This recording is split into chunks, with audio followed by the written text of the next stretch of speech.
Good morning. Can y'all hear me now? Yep, you're good. I can hear myself twice. Okay, fun times. Let me share my screen.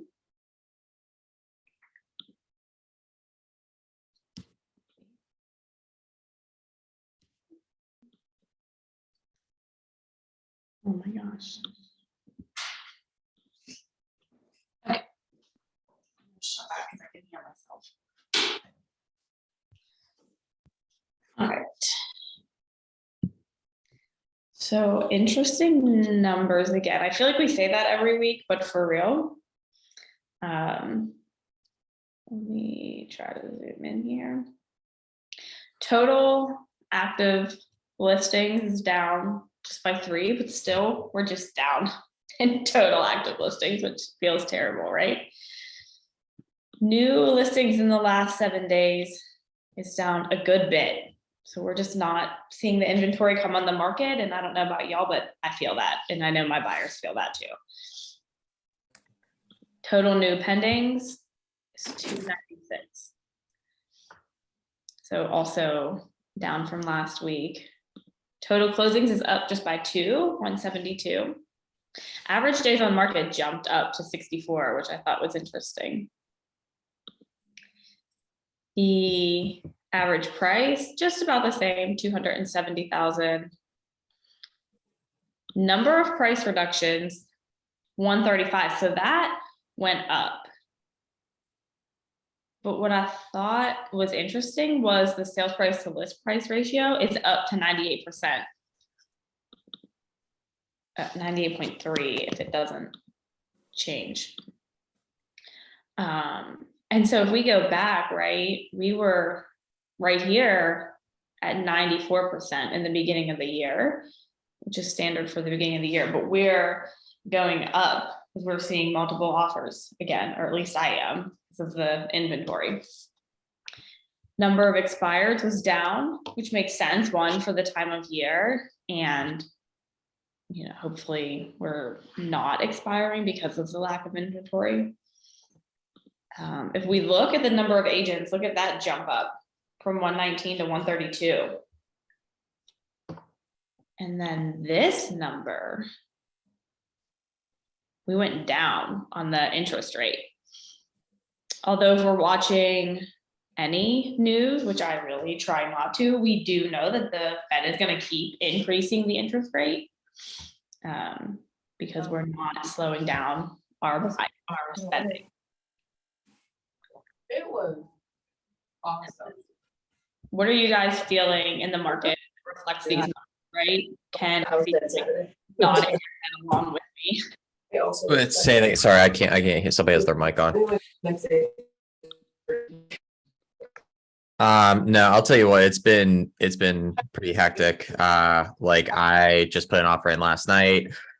It was the highest and best situation, and he said that like they got 6 offers, and that to me was crazy.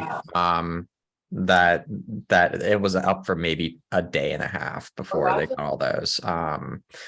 Even on my listings, it's been pretty crazy where it's like it's a whatever property, but I had like 8 showings this past weekend. It was like full outside patio, Yeah, covered outside patio. Lisa, can you? Thank you. I got it. I didn't see Nice. Lisa down there. Yeah, sorry, I couldn't literally like hear myself talk. No, what else I've been seeing too? It's like this has been a little interesting insight where because I'm guilty of doing it myself. My fiance and I have been passively looking for houses to buy because we rent currently. Is on my listing out in New Kensington, right? And like I said, we're guilty of doing this too. Is that I've been seeing lowball offers because since the inventory is so restricted, people are going, you know what? I want to buy. I'm not in love with this house, but because nothing's on the market and nothing has been on the market and nothing seems to be, it's going to be up on the market. Sure, we'll make it work, but if the price is right. Yeah. So like I said, like I did that too. I put in a lowball offer exactly with that same mentality. I'm like, listen, if we get it for this, great. But other than that, it's not going to work for us. So that's been interesting too. Yes, for sure. I had a conversation with some buyers yesterday, we were doing a final walkthrough, and as soon as I have buyers go under contract, I immediately turn off their automated search because I don't want them finding something else and being disappointed. But we went under contract when I was at family reunion, and I like wrote the offer in like 15 minutes. I personally had never seen the house. They went to the open house and I did not ever turn off their auto search. And when I met them yesterday, they were like, yeah, we're still looking at everything you're sending us, everything you're sending us. And we're so glad we got this because nothing has come on the market. And I'm like, well, boy, me too, because should have turned that off, right? But it's just that, right, we see new listings down, total listings down, pendings are down, but pendings are still more than the new listings. So we're still going under contract faster than we have the inventory. I think this, if I could project, which I hate to do on a recorded call because everyone will then know I said that.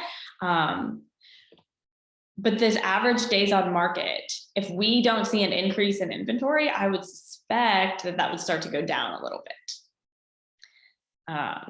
But then that's just driving up the sales price to list price ratio. We're getting closer and closer back to that 100% because we are going in multiple offers. Have you guys seen, like, I've gotten almost like it's been a feeling again that it's kind of going back to almost COVID times, that when something goes up on the market, like that first weekend, all of a sudden it's like you can't get an appointment, or it's turning into like you have 15 minutes. The one that my client put an offer on, it was literally that there was 17 showings on that before they did 6 offers. And I had to call up the listing agent and he's like, yeah, like thankfully I had a good rapport with him. And he's like, yeah, dude, I can squeeze you in for 15 minutes and you're going to be overlapping with somebody. And I'm like, what? I thought we were done with this. Yeah. And it wasn't that, not to sound mean, but it wasn't like that nice of a property. It was just fine. But when there's nothing out there, it turns into gold. It turns into that for sure. I was at a showing yesterday and we had this showing scheduled. I scheduled at the beginning of last week.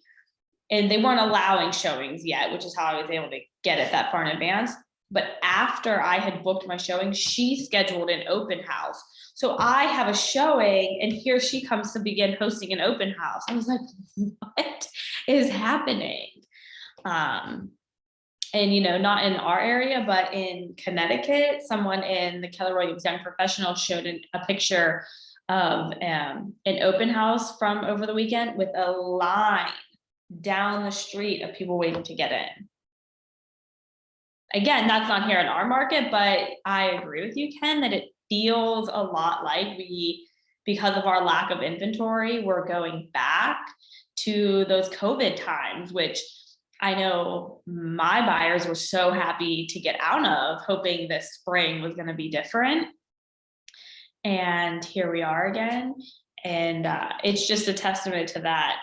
People who want to complain about the interest rate are people who maybe don't need to buy, because those who need to buy, like, we're still out there in multiple offers, going above asking, and whatever we have to do. So and again, it's going to keep raising until we can slow down some of this inflation. But as of right now, we are not seeing any of the inventory that we would have hoped to be seeing right now.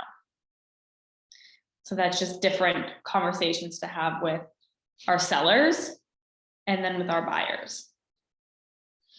I know I've had a seller who, when this number was a little bit lower, the sales price to list price, I pulled specific to their area. And I was like, hey, the county sales price to list price is 94%, yours is 98%, which means your area is selling higher than the county average. Now's a good time. People are going to pay more for your house, right? So interesting conversations to be had at the moment. Any other thoughts or insights? I know Jayla just popped on. I'll tell you what I find interesting is, like, something I've been telling all my clients and even all of my friends and family, is that total active listings to number of agents ratio. I said, to me, it's crazy that every week we've been seeing the total number of active listings more or less decrease and the number of agents increase. I go just to put into like I actually had a conversation with somebody that he wanted to kind of possibly like dip his toe into real estate, and I told him like, this is what's going on right now, man. I'm like, if you want to dive into a new career, I'm like, now that might not be the time to do it, just because of how the competitiveness of it. And yeah, I just find that number, that ratio, really, really crazy. That it's what number is that? Like 6 agents per listing? Yeah. That's crazy. It's crazy. Well, and it also goes to show those of us, and I will say us, I will include myself in that, the agents that are counted in that, we are not doing a good enough job getting those listings. Could you imagine if every single agent in the MLS went and got a listing, how different that number and the whole situation would look? Ever get drunk?